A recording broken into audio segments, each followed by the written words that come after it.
if we're going to critique the characters, let's critique it where it counts. Let's not sit here and say like everything about them is absolute crap. Let's talk about why. So that's hold on. You're sidestepping my point, which is that we ought to have consistent, objective evaluation of characters.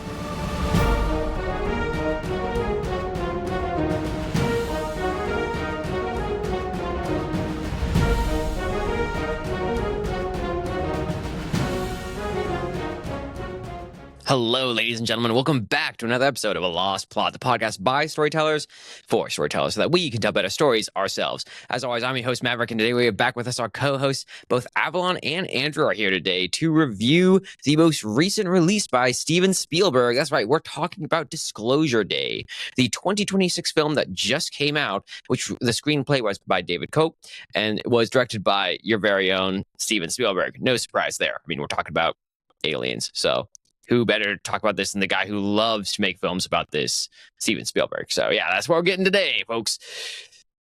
Avalon, you want to start us off? Give us your initial impressions and ratings for Disclosure Day.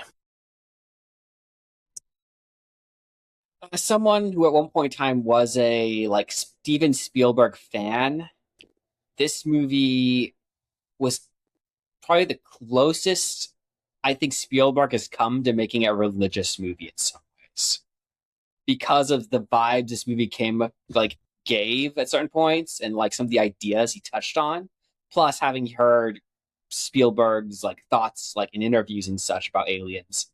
This just felt tad religious, the movie. Mm-hmm. Also, I think they were really trying to make certain things work, trying to flip certain things on their head, but it came across as either a tad disturbing or just confusing to me. Just the way they played with certain elements of this movie. Yeah. So I found the movie disappointing, but yeah. Should I give a review now or? Yeah, sure. My score was 2.35. Oh, shoot. Ooh, that's a pretty low rating, especially for Avalon. Oh my goodness. Yeah, wow. It just barely beats Masters of the Universe. Just fun because I actually enjoyed watching Masters of the Universe more than this. That's crazy, man. All right, well, there you go. Well, I know for myself, I think that this movie, it was interesting. I've kind of wanted to go back into the alien space. We haven't done it a ton on the podcast, so I wanted to go back into this, and this was the perfect time to do it. You know, it's the newest film that's coming out by Spielberg. It looked kind of interesting with the mind control stuff you saw in the commercials, and so I went, all right, let's give it a shot. Let's see what they have going here. And I think that there was some really interesting things that they went with. I enjoyed certain aspects of the film, and having just come off of it, I think that there's a little bit of limelight there. But I do think there's some very serious flaws in regards to the storytelling aspect of this, and then also just broader questions about what is meaningful to people. What really gets someone up at the end of the day and goes, you know what, this is something worth fighting for. And I think that there's some maybe assumptions, bleeding a little bit into what my thoughts are on this film, but assumptions about what motivates people that are a little off the cuff and a little inaccurate. So we'll get into that for sure. But my overall rating still was fairly positive, all things being said. I could be convinced to bring it down lower, to be honest, but what I got was a 5.1. Andrew, give us your thoughts. I think this film gets confused with what message it's trying to convey. It starts with one, changes to another. It has some interesting ideas at the beginning. By the end, I think that the ideas it tries to execute don't get executed at all. And my overall rating was a 0.9. Wow. I am the outlier on the upside. Wow, behold, a rarity in the franchise. Podcast. I will say, it did not beat Mufasa, though. Mufasa still holds the ranking championship for lowest score I've ever given at 0.8. There you go. I mean, that is, yes. So there you go. Maybe I'll be the devil's advocate this time and, fighting back with you guys. I mean, we'll see. I'm not entirely committed to the point that I just made. So if you guys can make some compelling points on the other side, I'll bite, but we'll get into it. So we have these two. Actually, what am I doing? Like some people are going to be looking at this like, what even are you guys going to be talking about in this? So before we do, a summary of the film is basically a girl goes on an acid trip and has a dream about what it's like if aliens interacted with her, and then just freaks out and then has ecstasy back and forth until she ends up, shaking hands with a guy and realizes she saw a deer. Never mind. What is just kidding. Avalon, what is this movie actually about? Give us a rundown. So it follows, I'd say, two figures, Dr. Daniel Kellner and Margaret Fairchild.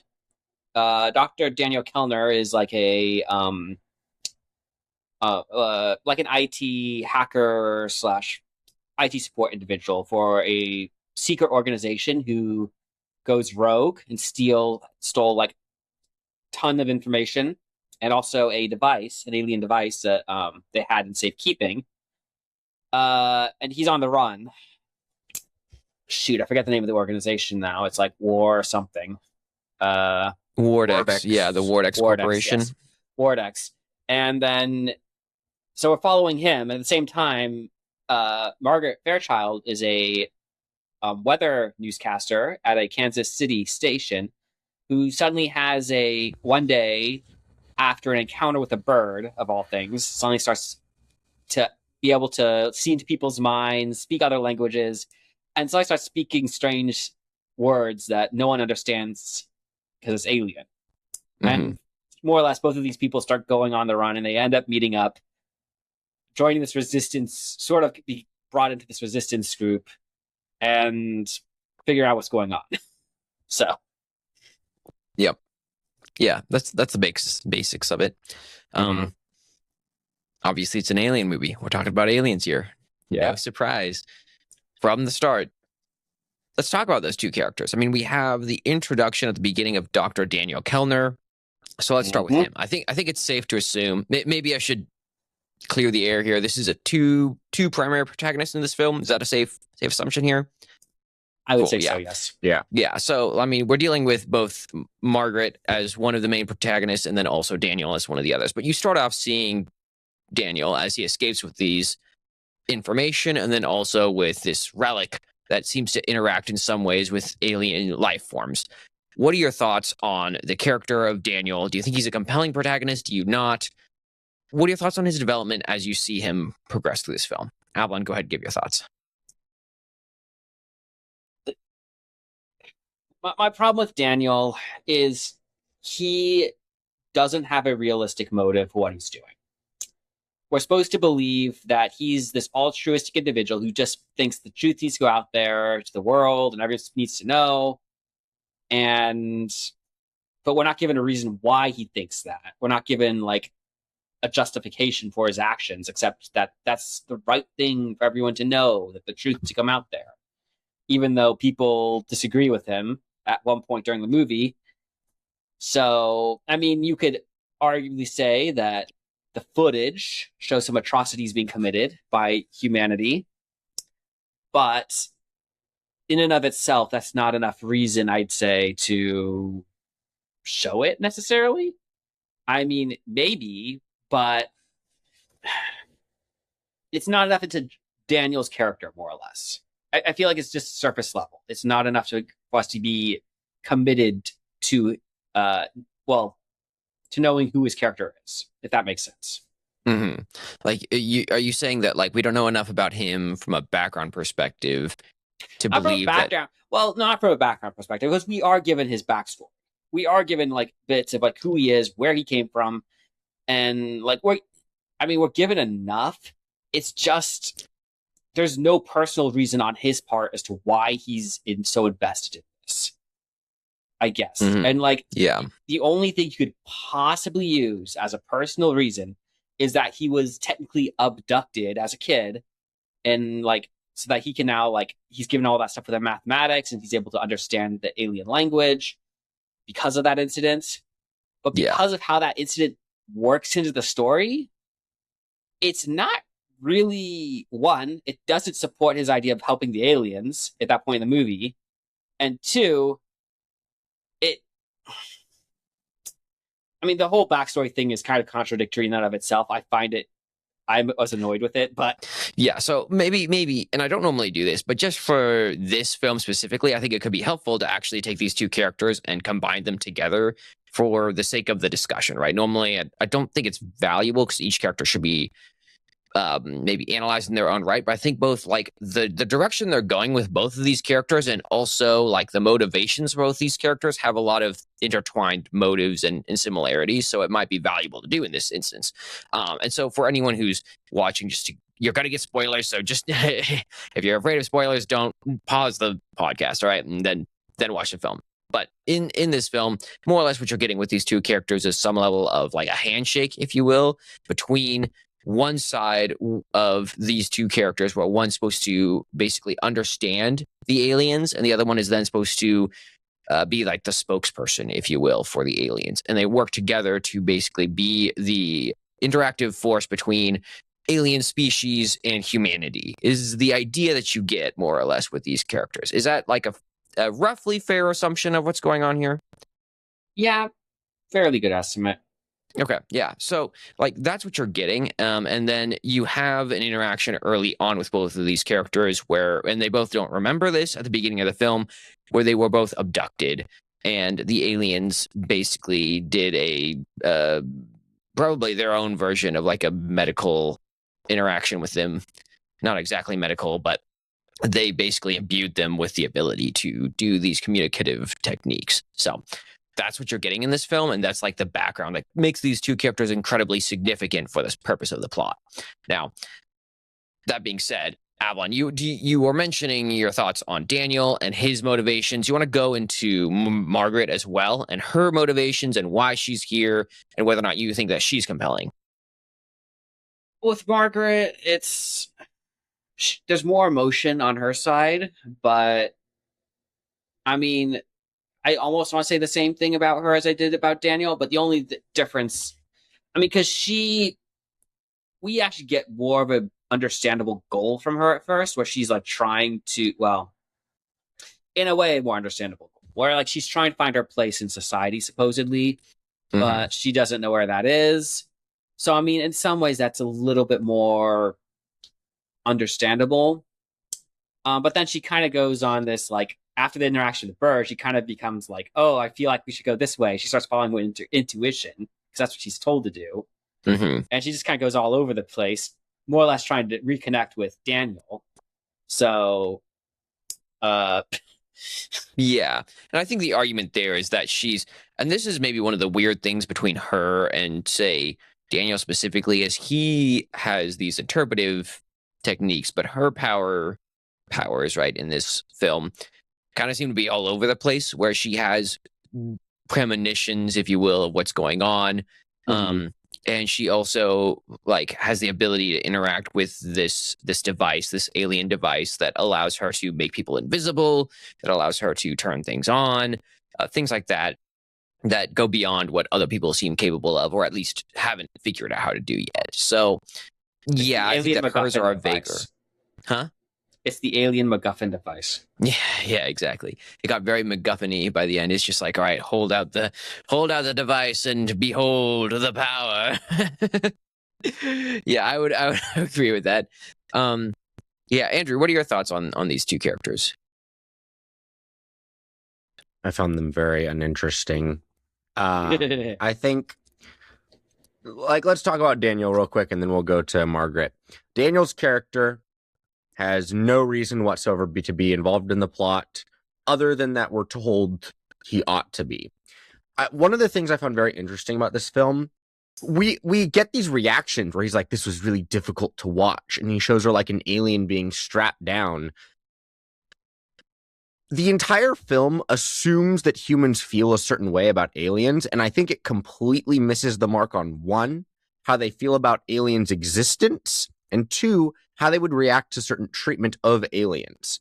And so when it comes to Daniel's character, he's like, oh, this was so horrific, and it made me want to switch sides after working here for 8 years, and I'm going to like blow up social media and the news with this crazy revelation of like Area 51. What's ironic is like they're using things like Area 51 and several other like historically significant instances throughout, especially American history, where we, as like pop culture has evolved around them, it's just inherently assumed that there has to be something with aliens going on there, like Area 51, right? Mhm. All that to say, I think that his motivation for being involved is so stupid. It's like, oh, we need to spread truth, and this is gonna drive me to do things like risk my own life. Secondly, he doesn't change as a character, and the same goes for Margaret. They just go through the story being like pulled along by these powers they have, which, number one, we don't ever figure out what his powers are until they explicitly tell us. You can hear mathematical equations and translate it into language because we gave you this ability. And it's like, oh, okay, cool. Then you get their backstory, which you guys can tell me what you think. I think their backstory should have been way more important if it's like this super traumatizing event in their childhood, other than us just being told by the end, oh my gosh, it was so traumatic, I don't even want to live through it anymore. And then them living through it, and oh, guess what? Nothing happens. Hardly a problem. Barely an inconvenience, guys. Let's move on. He has no emotional stakes in the game. The emotional stakes that he's given in the game are bogus.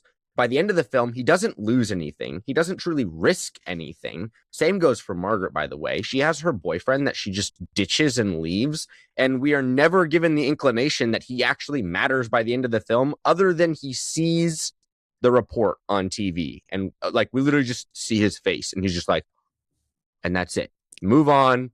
Don't care. Rip John Walker. I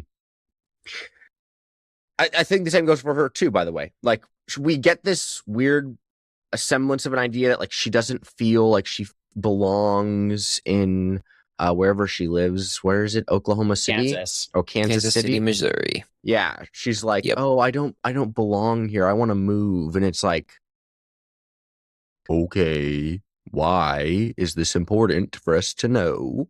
Never explained. My assumption is that she's somehow being drawn to Daniel and she doesn't realize it, and she's like following him around the US. That's the best explanation I can give.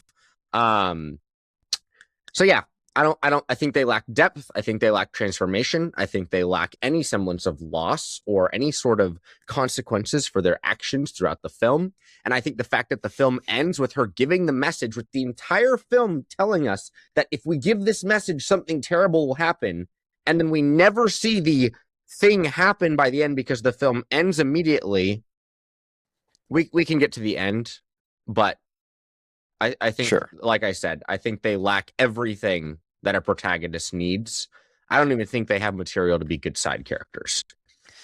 Okay. Well, yeah, I guess I will push back definitely for sure, because I think that some of the things you're saying, I'm not okay, and I'm going to start this all off, but by saying I think I agree with the sentiment that the motivations need to be stronger. I agree with that 100%, and I'm going to double back to that by the end. But like, I think to start, some of those things that were just stated, disregard some of the nuance of lines that are important when it comes to developing some of these characters. So I think first off, dealing with Margaret and why she wants to move, you get this idea that from the statements by her boyfriend, Casey, that she is a transient individual. This is the third time they have moved recently, and he does not want to move again. And so they start to have this discussion, and then she starts speaking in Russian because she had alien powers interacting with her. But like, that little statement is important because you're seeing this idea that this is like a habit for her. She's someone who's not found where she needs to be, and she's trying to find somewhere that she belongs, right? Now, whether or not she actually belongs there and whether or not the motivation for the aliens is compelling enough is another discussion. But the fact is like, she has this underlying trauma that she's trying to deal with by moving around and avoiding it. And that's something that's like significant for showing who she is as a character. Is like, this is a personality problem for her and how she lives her life.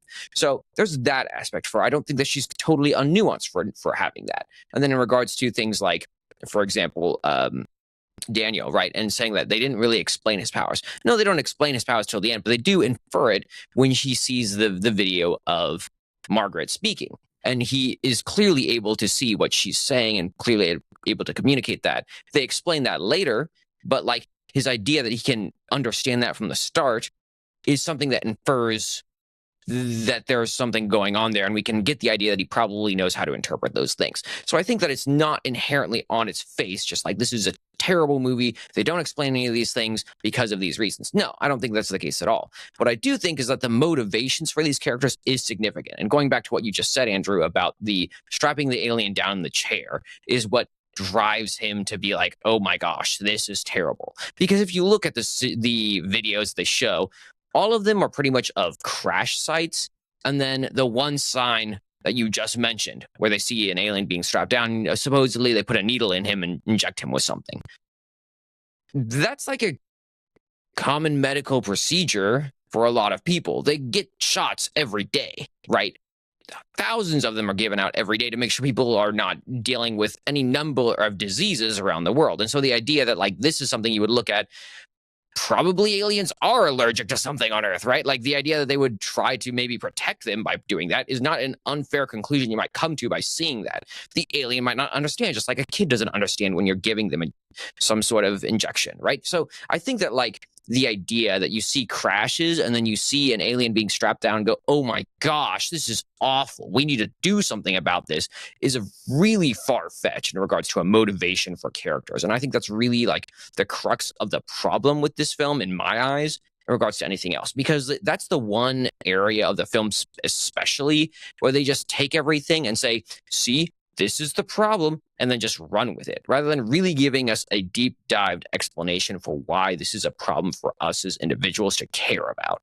So I think that's the bigger, and even to add on top of that, like if you think about the scenario further on in the film where you find out that the two protagonists, right, we're talking about Margaret and Daniel, they end up getting abducted and they get this procedure dealt on them as like 8-year-olds, right? They've blocked this out of their memory. They do not remember it at all, whether that's through the aliens themselves or through their own psychosis, whatever. The point of the matter is like this was a traumatic thing for them to go through. So the idea that they are the ones that are primary advocates for the aliens is a little confusing, because that they don't have them. They have anti-motivations in their lives to be in favor of the aliens. And you see this especially near the end where they're like, oh, let's induce a recollection of what happened to you guys in the past. And both of them are like, no, let's not do this. I don't want to do this. So the idea is like, this was traumatic for them.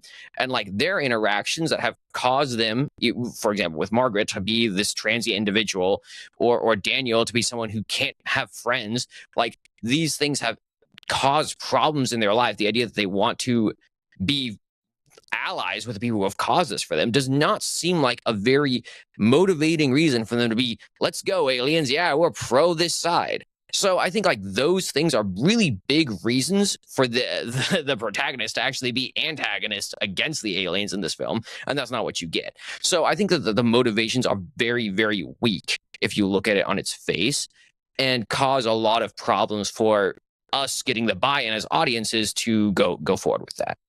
So I don't know if you have pushback on that, Avalon. Well, and if what I was just going to say, this actually goes back to my opening statements where I said this movie has like quasi like religious elements to it, because we're just supposed to assume that the aliens are good without giving any reason to believe that they're good, that they're here for the betterment of mankind without giving any evidence that they actually are going to better mankind. I mean, we're shown the world in chaos and in like strife, without showing what caused the strife, like what brought the world to this place. I mean, you see it, like it's not, it's mentioned and touched on. You see it when they go to like those supermarkets and other areas, like there is like chaos in the stores for some reason. And there's like, we're told that there's like strife and the world's on edge, but we're not shown why or what caused it or what the reason is. There's no explanation. We're just shown a world on the edge. And I guess somehow the aliens are supposed to reconcile us somehow, the knowledge that there's aliens out in the world. And I mean, the reality is like, we're not, it's just like, it's just assumed. It's completely assumed throughout the whole movie without any basis or support. And then the villain is like, his arguments actually made a little bit more sense, because like, we don't actually know if the aliens are here for like betterment, but like, it's just assumed he's wrong. It's just like, Yeah, yeah, and that's a good point about the people who are in like the what is it, the 7-Eleven or whatever Mm. random gas station store, and they're running out of things on the shelves. Yeah, that's a good point. Because I almost assumed to some degree that it had something to do with the aliens, but then I realized no one knows about the aliens except for this organization and then the protagonists. So why are the stocking like the shelves being stocked and like being emptied at the same time? That doesn't make a lot of sense. Yeah, that's a really good point. And even the villain does mention that, like, we are on the brink of disaster here. Like, the world is not ready for this chaos on top of the already existing chaos. And we're like, all right, well, why is there chaos to begin with? And even something in regards to like nuclear war. Like, you would literally throw out something insane like that and be like, we're on the brink of nuclear war, or like we're at war with China, or at war with Russia, or at war with, any number of other countries, and then just say that and then make it be the reason why the world is in chaos. But they don't even give us that. So yeah, it's just random chaos that exists in the world because the world is ready to die. Yeah. Andrew, I don't know if you have additional thoughts on that. I need to go back a minute because it sounded like you were defending the characters when you said how you needed to give pushback, but then everything you said kind of just reinforced my critique that they were terrible characters. No, I agree the motivations are bad. I think some of the nitpicky things you were saying, for example, about like Daniel, not like we have no explanation for why his powers exist. I think that they inferred enough in the film to give you reason why his Okay, but powers, like what his powers did and things like that. So what I'm saying is like, if we're gonna make arguments about the characters, like let's do it in the areas that I think are legitimate. Let's like actually, give them a fair shake where we can. That was my point. So you don't have pushback on the idea that they're bad characters. I think that like and I think what makes the crux of the case is that scene where they have that revelation of what happened back when they were kids, right?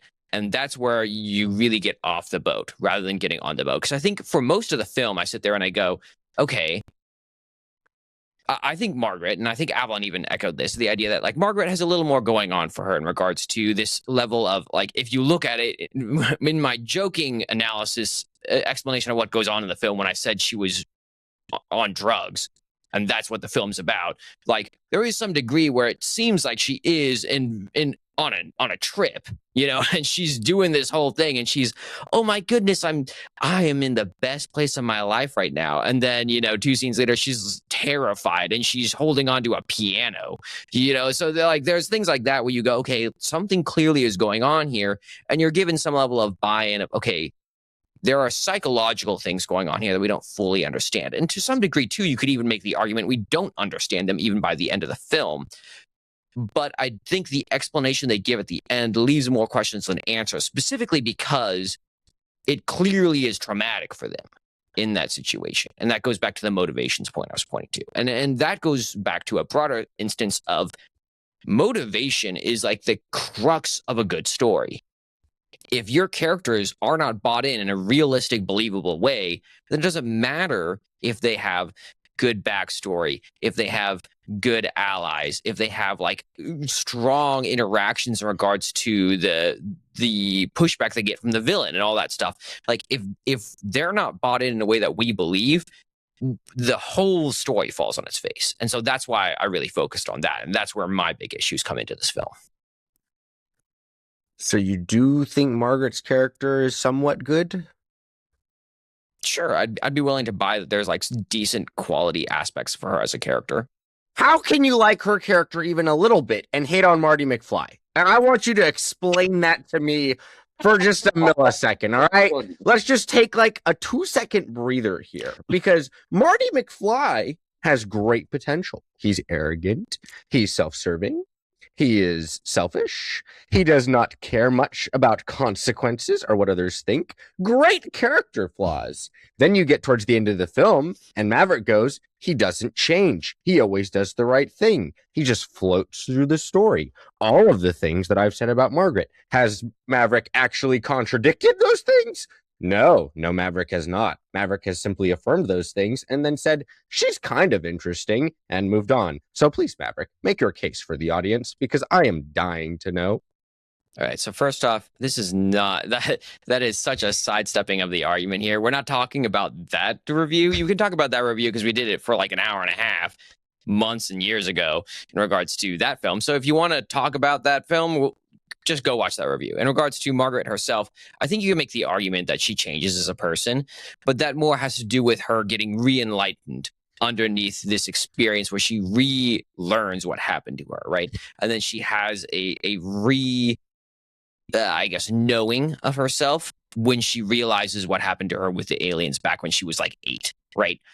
I don't think it's the most compelling argument. Once again, I don't think these are amazing characters. So, if anything, that's only doubles down on what I was saying previously. I'm not going to compare these two and say they're amazing characters. All I'm saying is that if we're going to critique the characters, let's critique it where it counts. Let's not sit here and say like everything about them is absolute crap. Let's talk about why. So that's hold on. You're sidestepping my point, which is that we ought to have consistent, objective evaluation of characters. I think I did. I gave the points that I think are compelling about Margaret. And then if you want to talk about the points that I think are not compelling about Marty McFly, go watch that review because I don't think it's worth wasting time doing here. Okay, my point is not to rehash Marty McFly. My point is you created a baseline in your analysis of Marty McFly. I'm saying it's inconsistent in your analysis of Margaret because you are sitting here saying that there is something redeemable about her character, and yet there is nothing redeemable about Marty McFly. We know our discussion about Marty McFly, so I'm asking you to explain where the justification for thinking there are redeemable things about Margaret. Clearly, you think the justifications or the motivations are not compelling. That's one thing. But you continue to sit here, and instead of just saying, I think your character's bad, you have a little caveat where you say there are redeemable qualities. So I'm asking, what are the redeemable qualities? Because I don't think she transforms. I explained that. I don't think she has motivation. I don't think she has risks that happen. Sure, there are struggles that she goes through, but those don't fundamentally change who she is. And even if they do change who she is, we never get to see it because by the time the film ends, she just finished giving her little spiel to the world and then the film cuts. Yeah, which goes back to what I said. Like, if you want to make the argument that she changes, which once again, I did not make, I said you can make the argument for it that I don't buy. But I was willing to give some grace there. But right, underneath that paradigm that happened when she had that re-enlightened experience, right? Then going back to earlier, she's clearly having this traumatic experience dealing with her psychosis and what's going on with her as an individual as she realizes that she's speaking different languages that other people don't understand.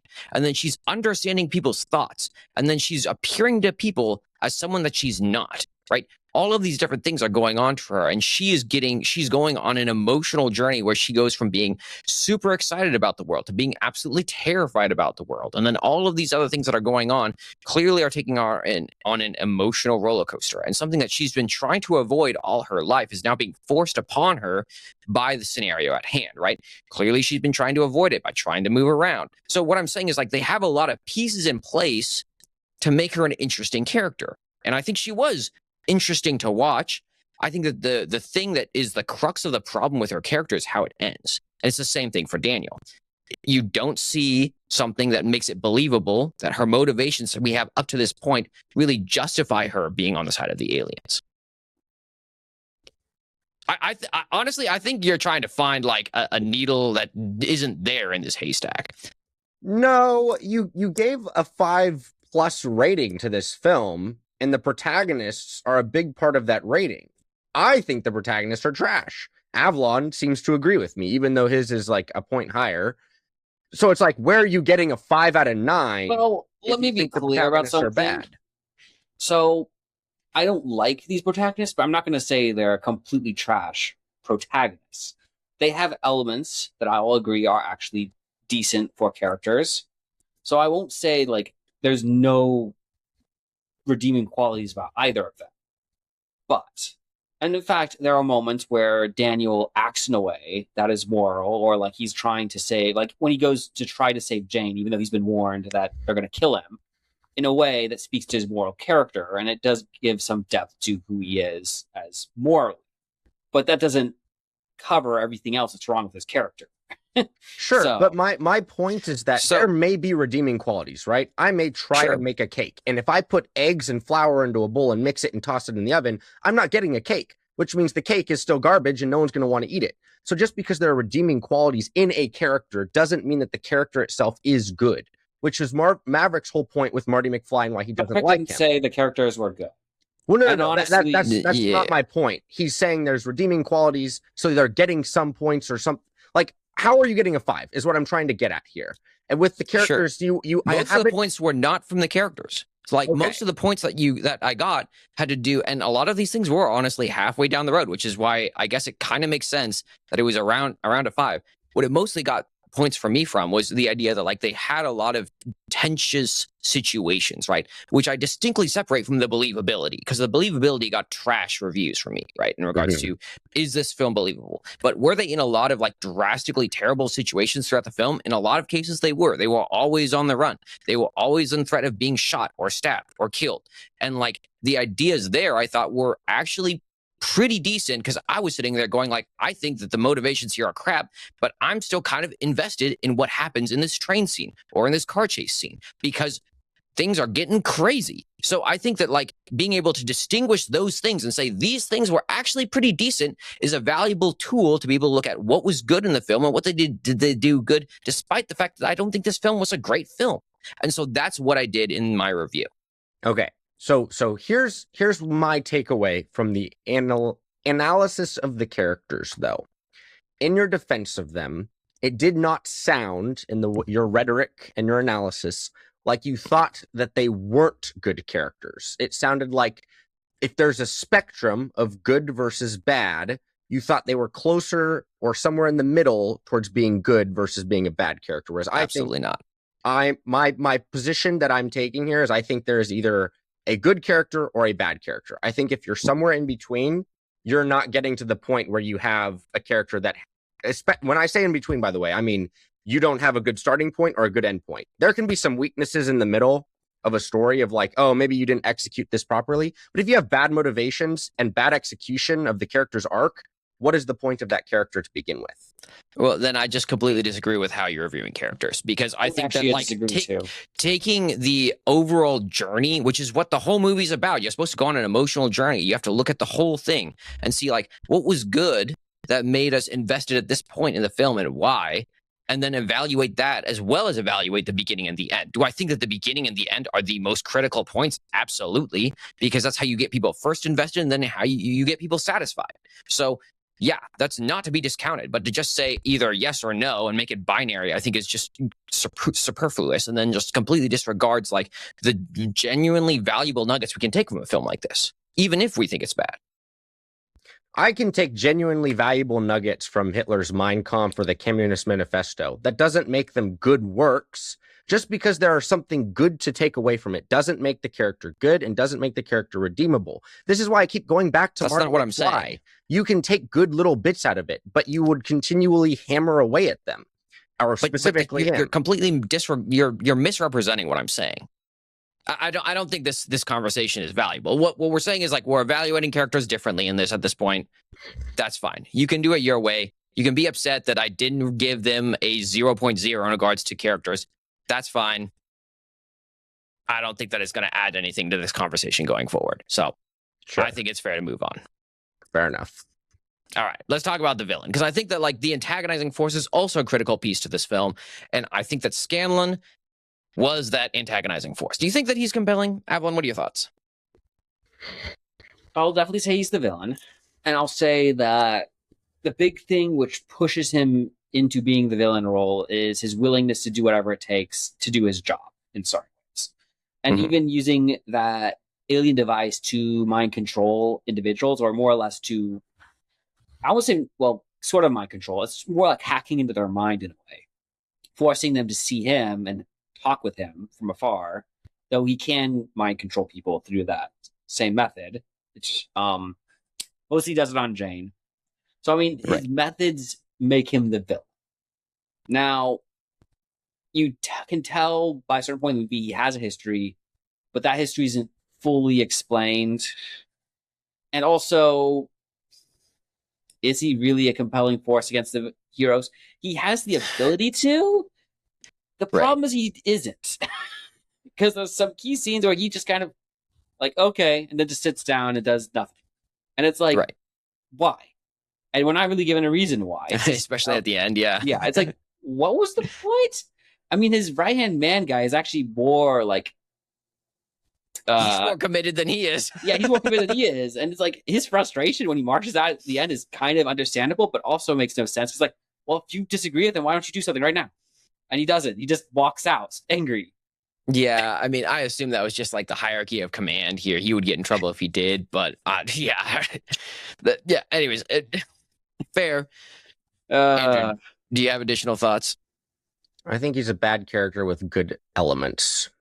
He starts out interesting, not in terms of being a threat, in terms of him actually having decent motivations, which contrasts with the protagonist, because his motivation, which gets completely destroyed by the way the film ends, by the way, is he's worried that if information gets out, the world will go berserk. And so he's willing to stop at nothing. But then by the film progressing, we realize, oh no, he is willing to stop at some things. And then, oh no, he actually is just going to sit the frick down right now and watch as these guys fulfill their plan and do absolutely jack squat. Like, oh, okay, that's what he's going to do. Not to mention, by the end, the world doesn't blow up when they find out about aliens. We get a news lady crying a little bit, and the world just standing still. And so we actually don't know that his fears were justified at all. So I think he had good motivations. The rest was just kind of like, oh, all right, whatever. Yeah. And I almost wonder if like the basis for that reaction is a holdover from a different time, or it's where like you have this idea that if everyone realizes that aliens are real, this is going to have a worldwide catastrophe. People will like burn cities or something like that because of this. And like maybe back when Spielberg first started making alien films, like that was the case. But like right now, I mean, that's like honestly like more of a common cultural discussion than it was previously. I mean, you have the idea that there was the released UFO files from the government, which were, not conclusive, but they had more information that people found interesting. I mean, Joe Rogan talks about it all the time. It's his little horse that he likes to ride. Like all of these things are things that we see as a common cultural discussion now than it is previously. So the idea that someone would come out and be like, oh, aliens are real, I think would have a lot less of a significant impact than maybe what we had seen 30 years ago or 40 years ago or something like that. And so I guess that was something I was looking for in this film, is like, what uniquely makes this scenario a threat that would cause the villain to be like, we cannot do this? Would this give people the opportunity for power they wouldn't have previously? Would this then open the doors for aliens to change the balance of power in the world? Like, we don't really know. And we don't really get that answered either by the end, because all we get is the word listen. I'm not Navi here yelling, listen to everyone, but like you get this idea that we're not clear where this is going after the fact, other than now we are interacting with aliens. Great. So yeah, I mean, I definitely agree with that. I do. And touching on what Avalon was saying, I think that like the interesting thing in regards to him, especially in regards to some of the backstory stuff they hint at, could have had some potential. And this is one of those few times where I feel like going into the backstory of the villain would not just be helpful, but actually is almost critical for the sake of the story, just because how they end it, which is he goes from this character who's clearly against the protagonist. He's doing whatever he can to stop them. And then the one time we see he doesn't is when he has this vision of his wife, his dead wife, appear instead of Margaret. And then he stops and he goes, oh my goodness, like, no, we have to let them go. And that, like, obviously he was induced in that moment by the powers that be of the aliens and whatnot that caused this. So then you get, okay, this is interesting. Where is this going? And then at the end, what you see is him just sitting down and being like, all right, just release the files, release everything. And you go, okay, well, what caused that? Like, where did we go from being, I'm going to stop at nothing to do this, to seeing my dead wife once, to going, release everything? And there's not really a clear delineation of that line, like how we got to that moment. So yeah, I think that, like, I mean, I guess in this case we're all in agreement. Like, I think there's some degree of he was interesting. He had some interesting reasons for being there. I mean, why? But yeah, how we got to the end, I don't know. So Yeah. I don't know if you have any more to add to that, Avalon or Andrew. The only thing I was gonna add about, because you mentioned the tension in the movie, I just thought this was an interesting point. Because the one scene where I remember there was tension was that one car chase scene through like the countryside. And honestly, I feel like the tension in that scene was mostly because of Jane, because I feel like Jane is the only character in this movie where we actually feel some maybe emotional connection to her. But that's only because she's like the only realistic character possibly in this movie. Well, And I think the also, boyfriend is also realistic, maybe, but yeah. yes. But also, like, she's been thrown into the situation and she's being mind controlled, which you don't need to really do a lot of explanation. No one wants to be mind controlled. I think that's just a natural human response.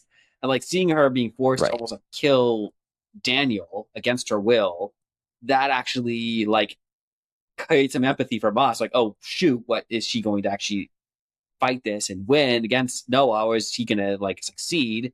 Like that's where most of the tension I feel like in that scene was from that internal like struggle between the two of them. Right. Not necessarily so much from the car chase itself.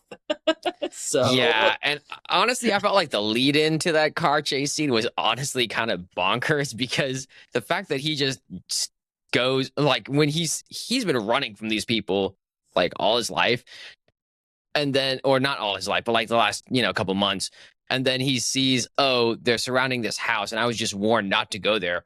I'm just gonna go there and I'm gonna take on 20 dudes who are trained and steal their car, which he doesn't even do that well. And like break into the house and save my girlfriend is just insane to me. Like, okay, what are you doing?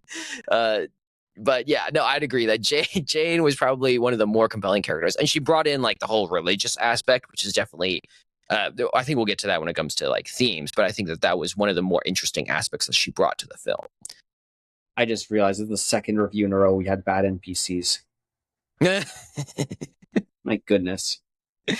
The stormtrooper montage strikes again. They cannot shoot to save themselves.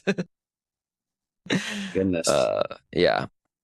Well, with that note, do you want to go into the themes and ideas, Avalon? I mean, you mentioned that with Jane specifically. Clearly, there's some. I think those are probably more minor themes, unless I'm wrong. But like, what are your thoughts on the themes of the film? Themes that she brings to the movie are more minor, I would argue, because I mean, she discusses the idea of like, is God irrelevant or Christianity? Almost like Christianity, God is religion irrelevant suddenly because of the existence of aliens? And the conclusion the movie more or less comes away with is that no, it's not, because God could have created aliens on other planets, kind of thing. So that's the takeaway the movie has. But I would say that's a minor theme because it's really just between her and her and Daniel and the sister Mara or whatever her name is, the mother, like the nun from the yeah. So I mean, most of those themes are just between those three characters. There's not really exploration of those themes to anyone else. I mean, the real if there are strong themes present in this movie, it's about like the presence of aliens and like, are they like, how should we respond? Like, more or less, I guess, like, seems to be the general theme. Like, what is like, because like the theme that like pushing is like we should have a positive view of aliens and like we should listen and embrace them when they come. Like that seems to be the general push of the movie overall. And that's why I kind of said the whole like religious part, because it's not really like debated, it's just pushed on you by the end. It's not as blatant perhaps as some other religious movies I've seen in the past, or some other movies are like, oh, they just push the theme on you, but it is pushed on you. It's subtle though. So that's why I say it's the closest Spielberg has come to making a religious movie in some ways. Because personally, it's like he tries to almost portray the alien abduction thing as traumatic, but also as a positive thing somehow, which I just found to be mildly disturbing. Which is like, why would you do that in the same scene? And it's a total bait and switch, because they go out there. It's like, oh, I'm following this deer and this fox and all this good stuff, and then I go to this cozy little cabin in the middle of the woods, you know, Hansel and Gretel style, and then bam, I'm on this freaking table as they're like blazing these rocks into my eye. Wow, that was so enlightening. Yeah, it just. I was just frustrated by some of those scenes. I was like, why would you do this? Why would you play these scenes out like this? Just, Yeah, yeah. uh, What about you, Andrew? What are your thoughts? Themes and messages. I think one, they initially go for the theme of how does humanity react to the existence of aliens.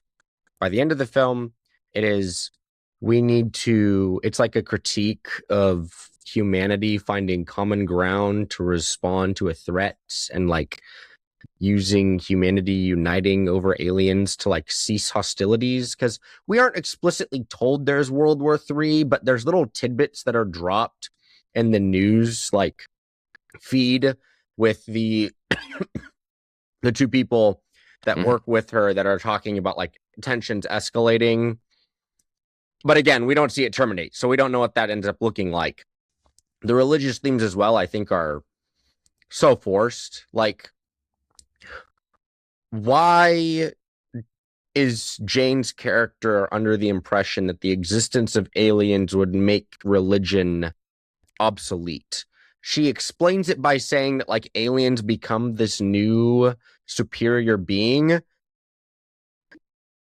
We don't know anything about the aliens. They could be amoebas.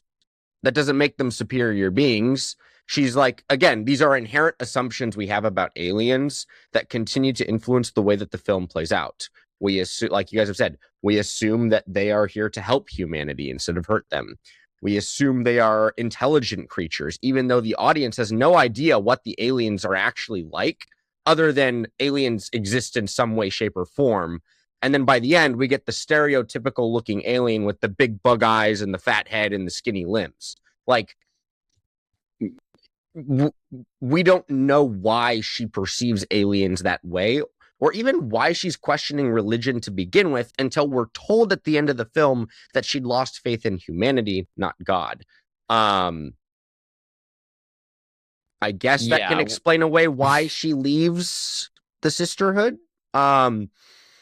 I think the religion one is just like, here, open your mouth wide and let me shove this down your throat for a minute and then move on. And it's not actually going to matter for the plot in any way, shape, or form by the end of things. Or even as they progress. Like, she's going to be there to help him out regardless. If we had never known she was a nun, would that have actually changed the plot at all? I think like it. No, I mean it was a convenient conduit for the discussion they were trying to have, though. Yes, which was what we were just saying. So yeah. So I think the religious theme is unnecessary. I don't think it actually adds to the film, other than let's have this discussion about religion and aliens, which doesn't actually terminate in a way that we get to see, much less it be beneficial for the audience. Then you get the two other themes, which are how does humanity respond to aliens, and two, I think that's why in my mind, the reason the film ends with her saying listen is supposed to be like Spielberg's way of telling the audience, like, why don't you listen to your fellow human? I don't know. It was so vague and did not actually terminate in anything. Yeah, I mean, I think like the bigger things, I'm honestly surprised that like the focus, I do think obviously it's about aliens, right? Like, and there's themes about, okay, what should our stance be in regards to aliens? That's clearly there. And maybe that's why I didn't pick it up as like a theme for this film, simply because I assumed it was a theme from the film by the fact that it's an alien film.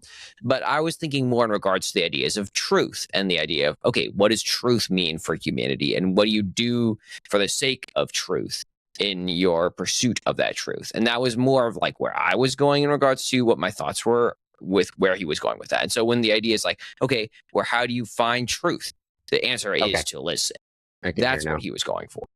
So I think that like the ideas that he was going for, I think the themes were pretty, especially in regards to truth. I didn't feel like they were too overhanded with that. I thought it was very explicitly stated, but I think that they were developing that as a throughput.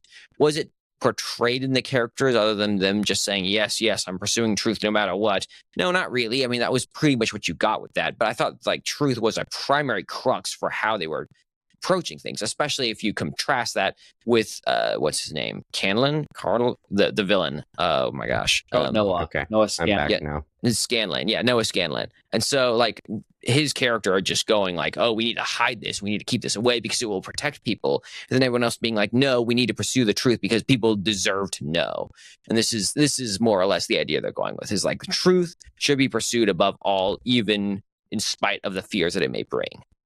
That was kind of where I thought they were going with it. Do I think it's like the strongest presentation of this argument? No, but like, is it the argument I think they were presenting? Yeah, I think it is. Okay. I can kind of see that. I can kind of, after you present it, I could see that. However, I don't know if it's great or even a good like portrayal of themes, because one, as Andrew pointed out, we're not shown the resolution. We're just shown like the revelation of the info dropped to the world, and we're not shown the after effects, which I feel like would have been vital for that particular theme. If you were True, going especially in to, regards if to that was to be protagonists. Yeah. reinforced, they should have shown the after effects. They didn't. So that kind of ruins the whole progression of the theme of truth, if that is the case. And also, what I think too, just to add on to that, like you could even not necessarily show that if you showed development of the characters, right? If you showed that like this revelation of truth that the protagonist learned by realizing what happened to them previously resulted in some tangible, very explicit change in demeanor or how they were acting in this film, maybe that could have still proved that theme. But they didn't do that because they got this revelation of truth to themselves and they ended up doing exactly what they were going to do anyways. yeah. So, yeah. I think, Which, by the way, that was incredibly frustrating to me in the theater. I just want you to know when he's like, he threatens to release everything online. It's like he's told not to do it. That would be a bad idea. And then he does it anyway, like an hour later. Like that's exactly what he does an hour later. And it's like, why? Yeah. He has a 180 in like the span of 24 hours. Goodness. Yeah, pretty insane. No sense to me. So what are your thoughts on the lasting impact of this film? Do you think it's going to have a lasting impact? What are your thoughts, Avalon? I know you said you're a fan of some of the Spielberg stuff that's come out. Do you think that this one's going to, and you said this actually matched up to, in regards to like the feel, to some of the previous films that you had seen from Spielberg. Do you think that this is going to add up in a compelling way? If this feels like a Spielberg film, it has echoes of the Spielberg stuff I remember from other films. Like the one thing about, I mean, the mind control thing was perhaps the most interesting part of this whole movie from beginning to end, was like how he's controlling people and like hacking into their minds and having conversations with them. That was the most interesting part of this whole movie. That and like there's echoes and ghosts of like Spielberg's touches in this, but it's not a great representation of what Spielberg can do. Mm-hmm. I mean, I feel like if you like Ready Player One was a better example of what Spielberg could do, and that's not even a great movie from Spielberg either. That's like a Right. mediocre movie of Spielberg, if anything. And but you're right when you mentioned that this was like a holdover from times of like when Spielberg was like 30 years ago or something. Like this has more like, this movie probably would have been more appropriate released during the time of like E.T., War of the Worlds, or maybe even Close Encounters of the Third Kind. I mean, like this might have had more in common then than it does now. So in a way, this movie is like several decades late. This movie should have been released decades ago if you really wanted this to be a successful movie. So, do I think this movie's going to have to stand the test of time? The only way I see this movie standing the test of time, well, okay. Let me caveat this with one thing. But the only way I see this movie standing the test of time is as a way Spielberg more or less hurt his career, like towards the end. Like I could see this movie having a negative impact on his career moving forward. Like people saying, oh, maybe he can't make as good movies as he once did, and like filmmakers and studios stopped using him as much. Like stop giving him like the free reign they once did. That's Right. the one way I see this being like a way it's being remembered, like the way this movie's remembered as a negative mark on his record. Now I say that, but when I was in the theater and the movie ended, and the credits started scrolling, like half the theater applauded in my theater I was in, and I, for the life of me, have no idea why. I was like, "Why are you all clapping? What did you just watch? Why are you? This was not a good movie. What are you?" Did we watch the same film? Yes, I was. Oh my goodness, That's funny. this movie should not have gotten a higher rating than Masters of the Universe from. That's all I'm gonna say. That's amazing. Andrew, do you think this film is going to have a lasting impact? No. What a surprise.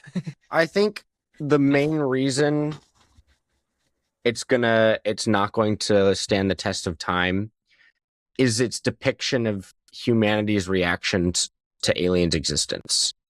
Because, yeah, I can't get over that final scene when the news anchor lady is like tearing up over the footage of a crash site, and she's like, "I'm so sorry. This has never been showed before." Like, if you look at big name talk show hosts or media personnel when they're reacting to, like, just look at information that's declassified in real time, right? You get the Epstein files, JFK assassination. The way that they handle this type of information is like, yeah, we already knew this was a thing. Are we surprised? No. It's very much tongue in cheek the way that they handle it. There's not really much emotion in it. Like, we don't need to get into the nitty gritty of how things play out in modern day, but like the stuff in the Epstein files is legitimately disgusting when you get into it and the material that you're dealing with. The stuff they're dealing with the aliens is not that. It's like, oh, we injected an alien with a needle. We tied an alien down. Oh no. Like and also even this is why the whole idea of like humanity freaking out as a motivator for the antagonist is such a big hurdle for me, even though I think like at least there is a motivator, right? If we can buy into the fact that humanity would have a visceral reaction, it becomes much more compelling. Why he thinks that, still not entirely sure. But it's like, yeah, I think the believability of the film, especially by the end, is just completely lost. And I think that, honestly, my thought as to why Avalon's theater might have applauded is I think that audiences have become so stupid when it comes to viewing a film that if you hand feed them like big words like, oh, religion, and oh, we're seeking truth, and we're going to fight for what's right, they'll go, oh my gosh, this is a deep film with insane messages. I'm sorry, Preston. like it just because the film tells you this is about religion and truth does not mean that it actually is, and it does not mean that the film itself actually executes those themes and ideas in such a way that it is worthwhile and is going to stand the test of time. So sure. I think maybe people will watch it and like, right, it's a Spielberg film. I have mixed feelings about Spielberg. I think he makes some really cool, really good, great movies, honestly. And then there's other films like we've already reviewed with the Indiana Jones ones where it's like, I don't even know what you were doing here. Right. And so it's a bit of a mixed bag for me. I think this is one of those films that's just going to get tossed in the Indiana Jones 4 bucket. Yeah, I mean, side of things. Yeah, I think I wouldn't probably, because I've been trying to think about this in regards to the audience, because I think that's an interesting point, and I almost wondered if we wouldn't have that ourselves in regards to watching it, right?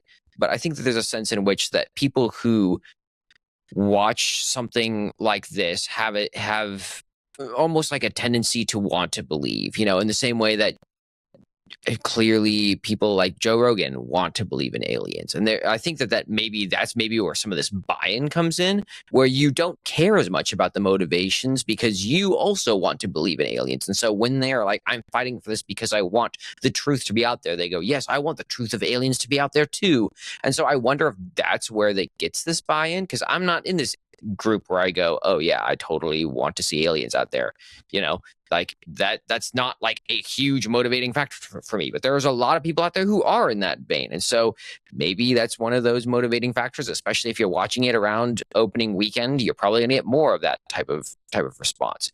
Do I think that that's like should be the end all be all for people and just get that as the buy-in? No, I don't think that's how you get buy-in for a truly compelling film, because that should be compelling regardless of whether or not you already buy into this idea of aliens existing.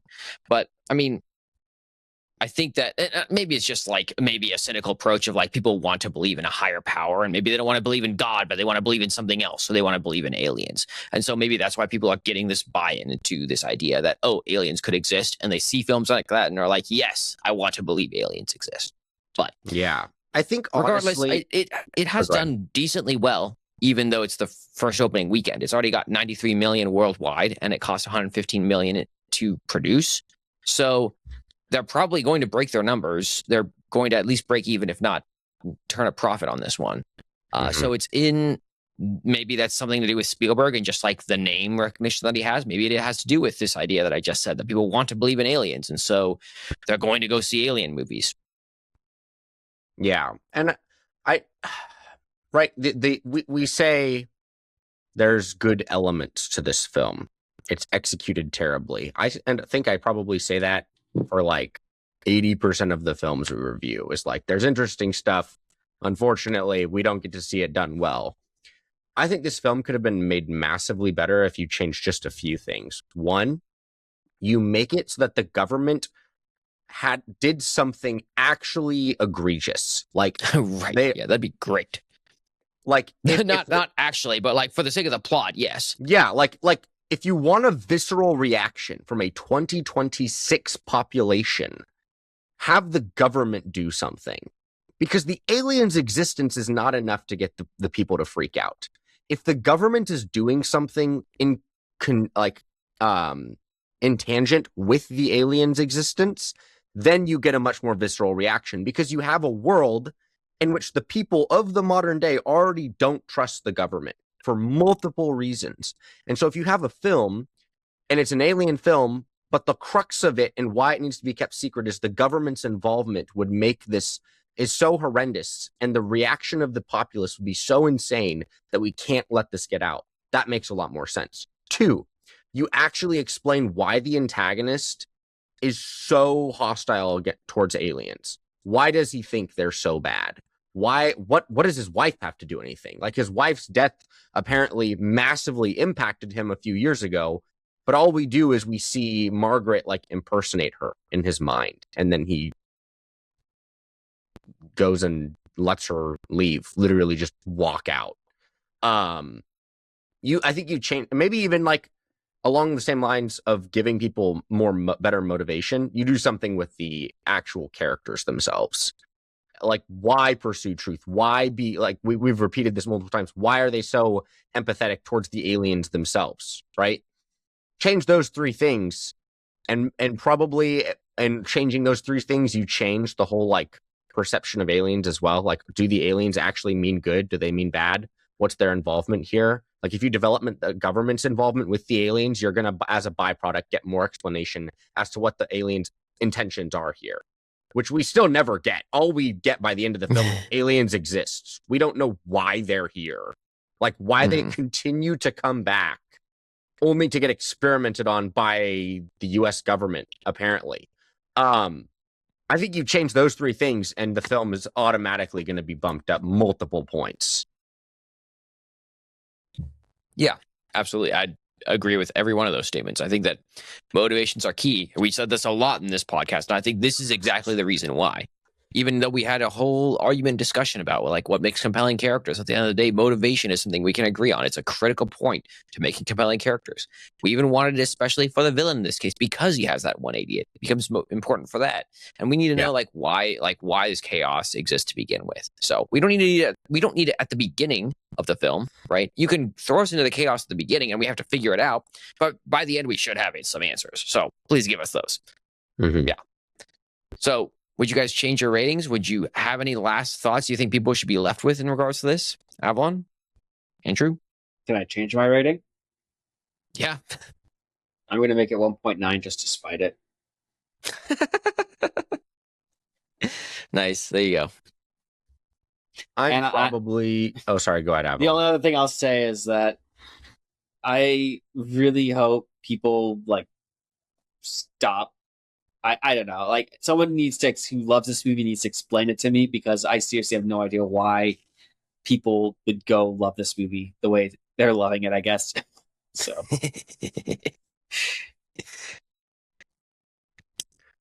I probably wouldn't change my rating.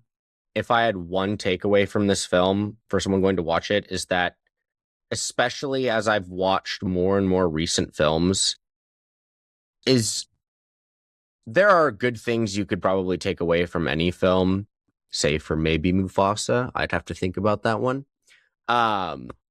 Doesn't make it a good film. There are a lot of people, when I talk to them, I'm not even referring to you guys, like, I like this film because of X, and then I'll present a long list of reasons why I think it's bad.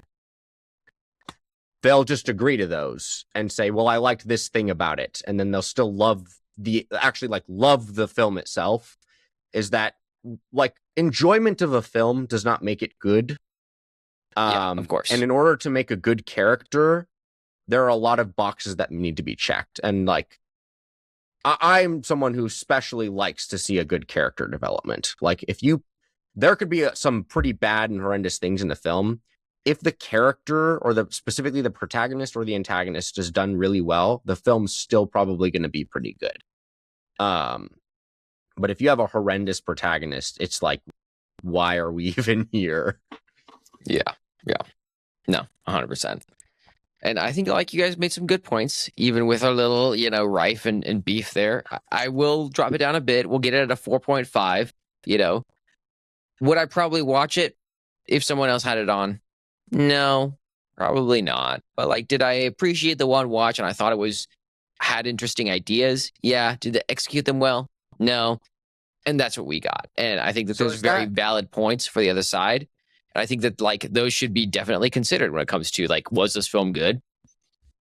Those should be taken in full quarter, right? So don't disregard that. But I think that's most of what we got for the day. So that's the point. We hope you all enjoyed. We'll be back, as we always are, next week. We'll see you all